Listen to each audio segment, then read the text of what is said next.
శ్రీ మాత్రే నమః. ఇప్పుడు ఇంకో 5 మంచి మాటలు. నిన్న మనం 85 దాకా చెప్పుకున్నాము. ఇవాళ 86.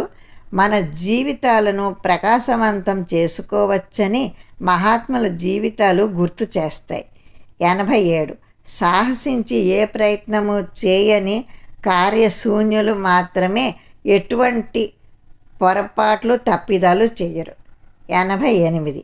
మనం ఆనందం పొందడం కన్నా ఇతరులకు ఆనందాన్ని పంచడంలోనే ఎక్కువ ఆనందం లభిస్తుంది.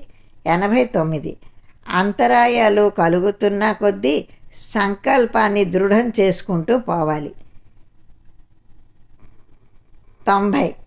విజయం సాధించలేమని ముందుగానే ఒక నిర్ణయానికి వచ్చేవారు ఎన్నడూ ఏ పని చేయలేరు. ఇవి 5 మంచి మాటలు.